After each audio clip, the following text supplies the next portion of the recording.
Hello, hello, hello. Welcome back, everyone.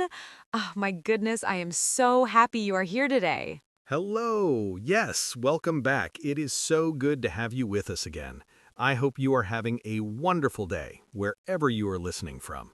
Zuby, I have to say, I made tea this morning, I sat down with my notes, and I thought today's episode is going to be so good. I love your energy, Zuby. You always make me smile. That is what I am here for. Okay, before we jump in, can we just take a second and say thank you?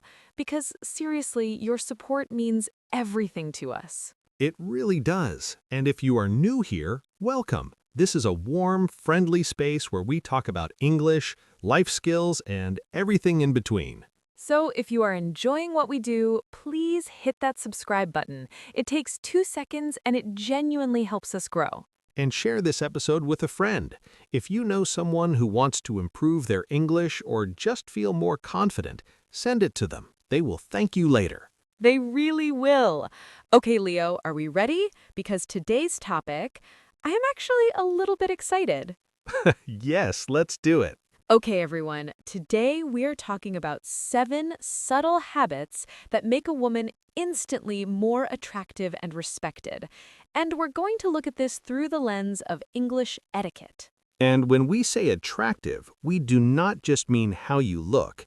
We mean how you carry yourself, how you speak, how you make people feel when they are around you. Yes, because real attraction, the kind that earns you respect, it comes from the inside. Exactly. And so many women, young women, working women, even housewives managing so much every day, they feel like they are not being taken seriously, or they feel invisible in conversations, or they don't know how to present themselves with confidence. And that feeling is so real. I've felt it. I think most women have felt it at some point. But here's the good news. These habits are learnable. You don't have to be born with them. You just have to practice them. And today, we make it very simple. 7 habits, clear examples, and by the end, you're gonna feel like, yes, I can do this. So let us start with habit number 1. And Zuby, I want to ask you something. Go for it. Do you think the way someone speaks, their tone, their voice, does that affect how people see them? Oh, 100%. Oh my goodness, yes. Let me think of an example. Okay, so I remember I was in a meeting once. It was with some senior people, and I was nervous, right? And I started speaking, and my voice went very high and very fast, like a mouse. A mouse. I can picture it. And nobody took me seriously. I could see it. And then afterward, one of my colleagues, she spoke very calmly, very clearly, and everyone listened to her. That is such a good example, and this is exactly habit number 1, speaking with a calm and steady voice. Calm, yes. And what does that mean, Leo, for someone who maybe gets nervous? So when we say calm voice, we mean slow down a little. Take a breath before you speak. Don't rush your words. Think of it like this. When someone speaks slowly and clearly, your brain gets the message, this person knows what they are talking about. Oh, so the pace, the speed, sends a message. Exactly. The pace is a signal. A fast, shaky voice can make you seem unsure. A steady, clear voice makes you seem confident, even when you don't feel confident inside. That is so interesting. So even if you're scared, if you speak slowly, people will not know? Most of the time, no, they won't know. It's like a superpower. I need that superpower every day. Okay, wait. So the word you just used, steady, can we talk about that word? Yes, steady means stable, calm, not shaking or rushing. If someone has a steady voice, it means their voice doesn't go up and down too much. It sounds controlled. Steady. I love that word. Okay, so for habit number 1, if you want to feel more respected when you speak slower, breathe, use a steady voice. Perfectly said. Okay, moving on to habit number 2. Leo, can I ask you something this time? Of course. Do you think the way you listen to someone, like how you listen, can make people like you more? That's a really interesting question. And yes, absolutely yes. Actually, I think listening is even more powerful than speaking sometimes. Really? Say more. So I have this friend, and when you talk to her, she puts her phone down, she looks at you, she nods a little, and she never interrupts. And honestly, after every conversation, you feel so good, like you matter. Oh, wow, that's beautiful. And that's habit number 2, active listening. Not just hearing the words, but really being present. Active listening. Okay, so what does active look like? Like, what do you do with your body? Great question. So active listening means you make eye contact, not staring, but genuine, warm eye contact. You nod occasionally. You don't look at your phone. And when the person finishes, you respond to what they actually said. You show you were paying attention. I'm gonna be honest, I am not always great at this. Like, I want to talk and I'm already thinking of what I want to say next. You and everyone else. That's the most common thing. Most of us listen to reply, not to understand. Listen to reply, not to understand. Ooh, that hit me. When you truly listen, people feel it, and they feel drawn to you. They trust you. They respect you. So, active listening, it's like a gift you give the other person. Exactly. It's a gift, and it costs nothing. I love that. Okay, I want to highlight a word here present. Leo said be present. That means fully here, mentally, physically, not half in your phone, not thinking about dinner. Not thinking about dinner, yes. Being present. That's the word for today. Okay, habit number 4. This one I feel strongly about. Leo, have you ever noticed that some women, when they walk into a room, the whole energy shifts? Oh, yes, definitely. What is that? I think a big part of it is posture, how you hold your body. Posture, yes. Okay, so I grew up being told stand straight, don't slouch. And I thought that was just about looking good. But it's more than that, right? It's so much more. When you stand tall, shoulders back, head up, you send a message to your own brain first, before anyone else sees you. Your body tells your mind, I'm ready, I'm confident. Oh, that's fascinating. So posture isn't just for other people, it's for yourself. It works both ways. Studies show that when you stand in a strong, open posture, even for a couple of minutes, your confidence actually increases. No way. Yes, it's called a feedback loop. Your body and your mind talk to each other. Feedback loop. Okay, I'm using that word all week. So when I want to feel confident, I should fix my posture first. Try it. Next time you're nervous, before a meeting, before a phone call, stand tall, take a breath, see what happens. I genuinely want to try this right now. Okay, so habit number 3, good posture. Stand tall, shoulders back, head up. And it's not just for others, it changes how you feel too. Perfect summary. Okay, we're moving on, but just pause for a second. If you're loving this conversation, please share this episode. Seriously, your share is how other women find us. It matters. And leave us a comment below. We'll talk about what to write at the end of the episode. But first, habit number 4. Okay, habit number 4. Leo, I need your expertise here. I feel like this one is something a lot of women struggle with, especially at work or in social situations. What are you thinking? Saying no. Setting limits. What is that word? Boundaries. Boundaries, yes. Is that an attractive habit? I would say it is one of the most attractive and respected habits a person can have, and also one of the hardest. Why is it hard, though? Because I know so many women, including me, honestly, who say yes to everything and then regret it. Yes, and I think for a lot of women, there is a fear if I say no, they will think I am rude, or they will not like me, or I will let someone down.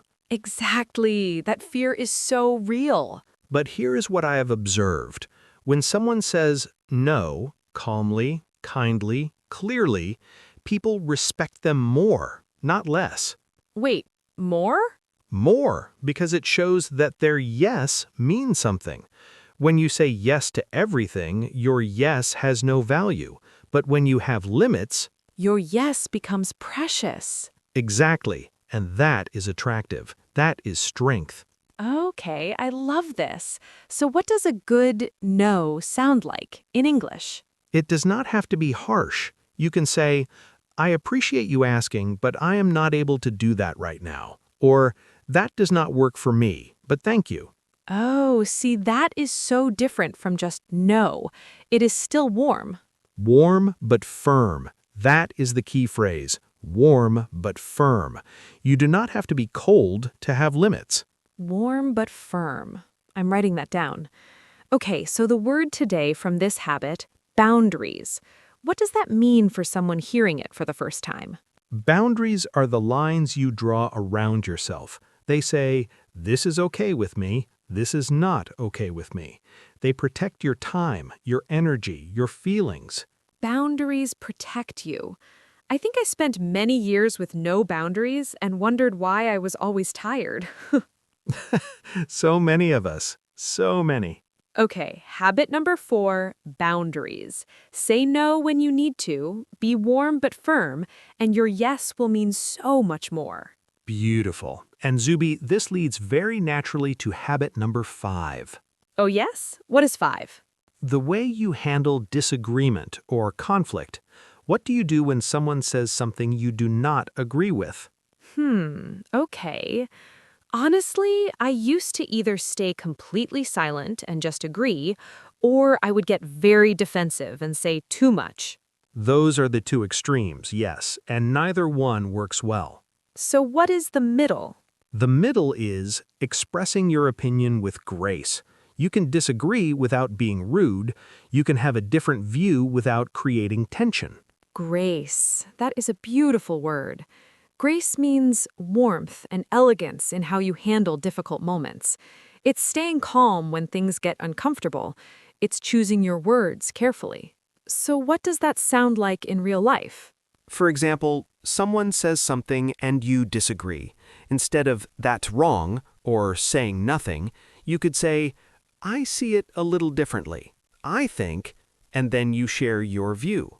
Oh, I see it a little differently. That is so good.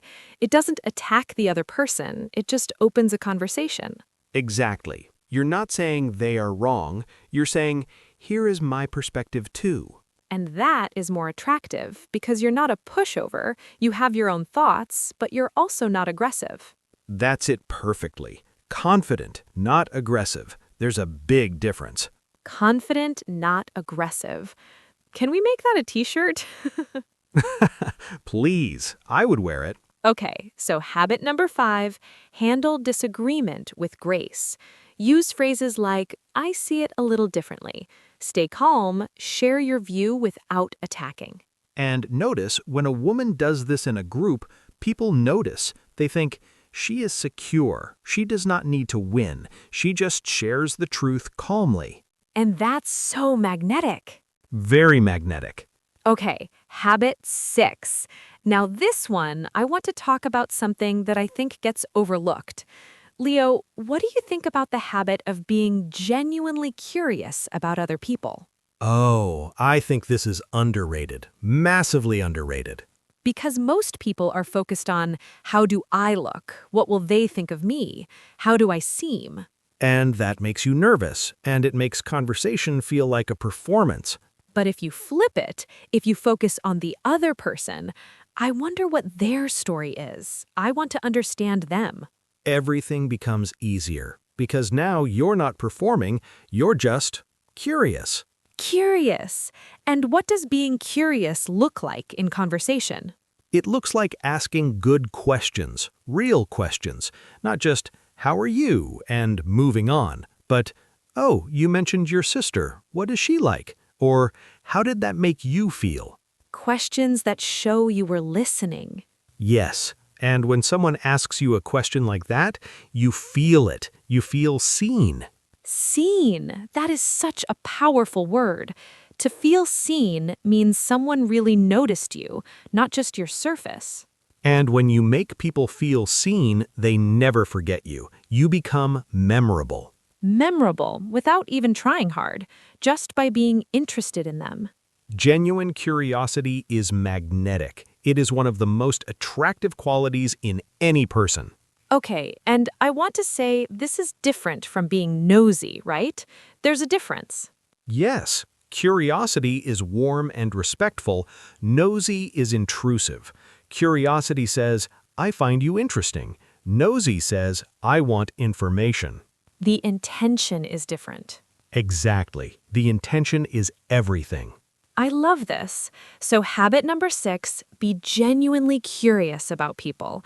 Ask real follow-up questions. Make people feel seen, and you will be memorable. Beautiful. And Zuby, this leads very naturally to habit number 5. Oh yes? What is 5? The way you handle disagreement or conflict. What do you do when someone says something you do not agree with? Okay. Honestly, I used to either stay completely silent and just agree, or I would get very defensive and say too much. Those are the two extremes, yes, and neither one works well. So what is the middle? The middle is expressing your opinion with grace. You can disagree without being rude. You can have a different view without creating tension. Grace. That is a beautiful word. Grace means warmth and elegance in how you handle difficult moments. It's staying calm when things get uncomfortable. It's choosing your words carefully. So what does that sound like in real life? For example, someone says something and you disagree. Instead of "that's wrong" or saying nothing, you could say, "I see it a little differently. I think," and then you share your view. Oh, I see it a little differently. That is so good. It doesn't attack the other person. It just opens a conversation. Exactly. You're not saying they are wrong. You're saying, "Here is my perspective too."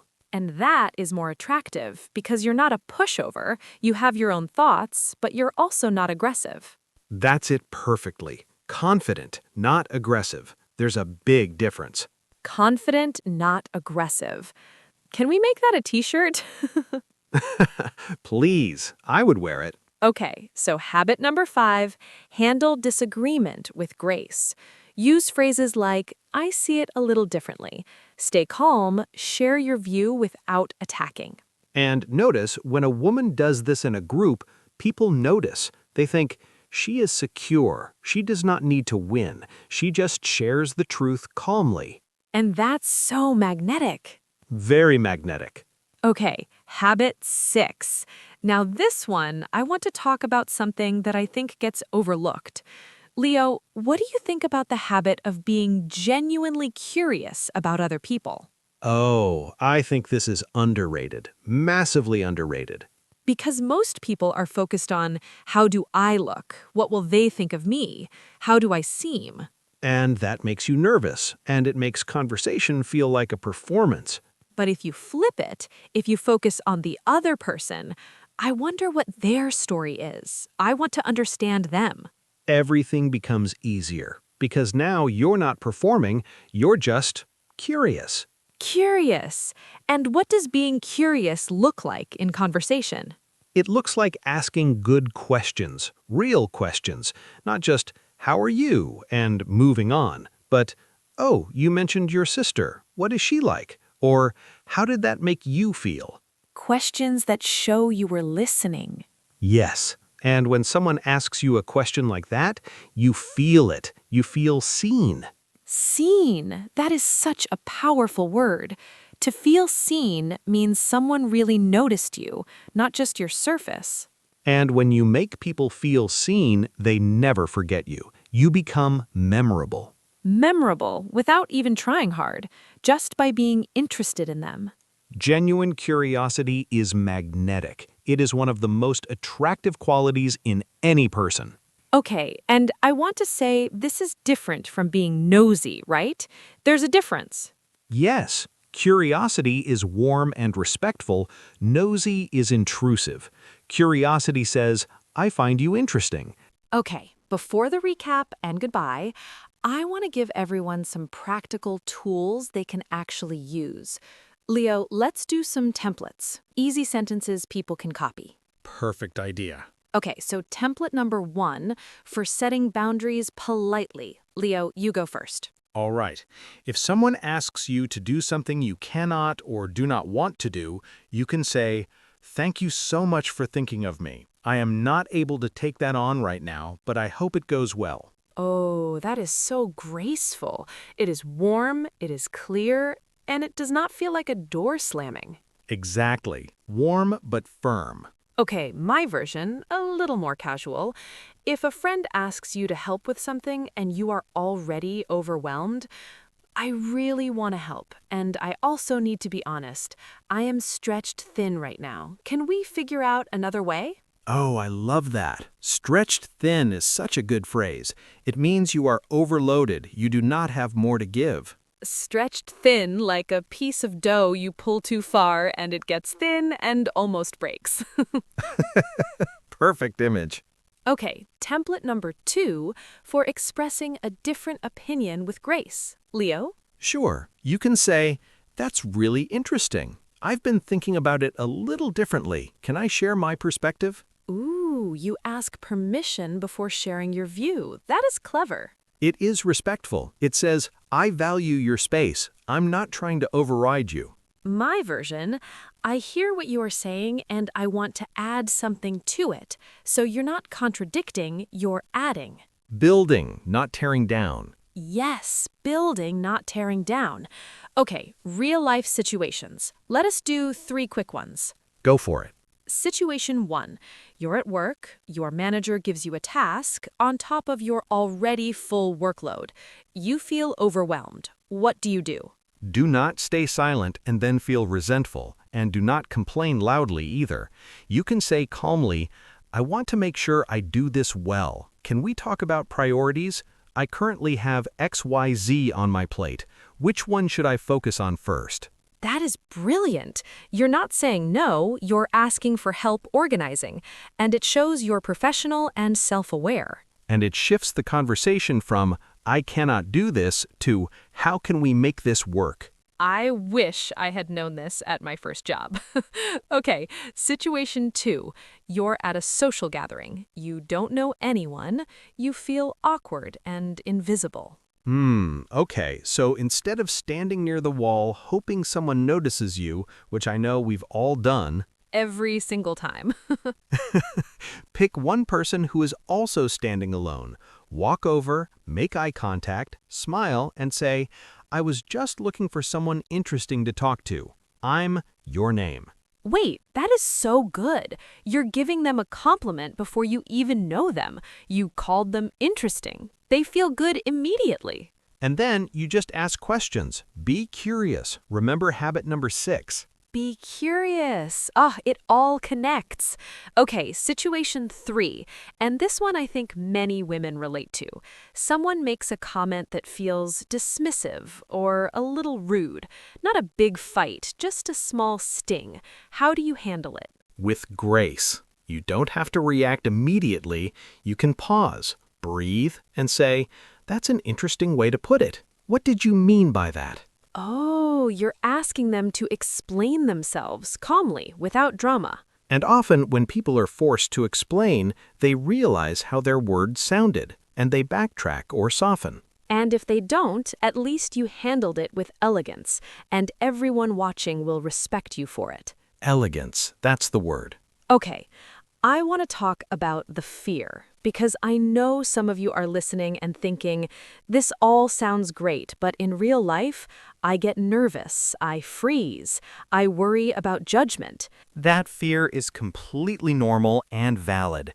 But here's what I want you to hear. These habits are not about being perfect. They're not about performing for other people. They're about you, about how you want to show up in the world, about your relationship with yourself. Exactly. And every time you practice even one of these, even a little, you're investing in yourself. You're saying, I matter. My presence matters. And that belief, that quiet inner belief, that's what people feel when they're around you, before you even speak. Before you even speak. Wow. So it starts inside. It always starts inside. I love this so much. Okay, I think this is not scary. It's actually an opportunity to become the version of yourself you already know is in there. Well said. Okay, recap time. And Leo, I love this part because we always discover something unexpected about each other. So what did you learn about me today?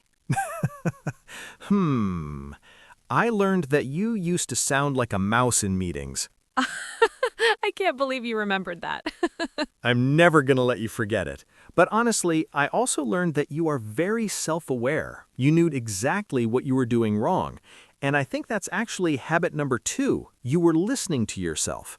Oh, that's a beautiful way to see it. And what I learned about you, Leo, I learned that you have a friend who puts her phone down and gives her full attention. And I think that shows what you value. You notice that quality in others because you practice it yourself. I never thought about it that way. Thank you. I pay attention. Okay, so let's do a quick natural recap. Not a list, just let's say what we remember. We talked about speaking with a calm and steady voice, not rushing, not panicking, just breathing and letting your words land. And then active listening, really being present, not planning your reply while someone is still talking. Posture, standing tall, which changes not just how others see you, but how you feel inside, that feedback loop. Boundaries, warm but firm, because when you have limits, your yes becomes valuable. Handling disagreement with grace. I see it a little differently, sharing your truth without attack. Genuine curiosity about people, asking real questions, making people feel seen, becoming memorable without trying. And finally, self-compassion, being kind to yourself first, because that inner warmth is the foundation of everything. 7 habits. And honestly, they're not separate things, they're all connected. Like a web, each one strengthens the others. Okay, it's CTA time, and I always feel a little shy asking, but Don't be shy, because this genuinely helps us reach more people. okay, if you enjoyed this episode, please subscribe. It tells the algorithm that this content matters, and we want to keep making it. And please like this episode, even just a tap. It helps more than you know. Share it. Please share it with someone who needs to hear this. A friend, a sister, a colleague, someone who you know would benefit from this. And leave a comment. This is really important to us. We love reading what you write. Here's what you can write. Tell us which habit you're going to practice this week. Just say, I'm going to practice habit number X this week. That's it. Simple. Or tell us, did any part of the episode surprise you? Did anything hit differently than you expected? We genuinely read your comments. We genuinely respond, and it always makes our day. Always. Okay, we're almost at the end, and I just want to say, if you're a woman who has been feeling a little invisible, a little not enough, a little unsure of herself, this episode was made for you. These habits are not hard. They're just skills, and skills can be learned. You can learn them. One day at a time, one conversation at a time. Keep practicing, keep going. We're cheering for you. We really are. Okay, everyone, until next time, I'm Zuby. And I'm Leo. And we'll see you very soon. Take care of yourselves.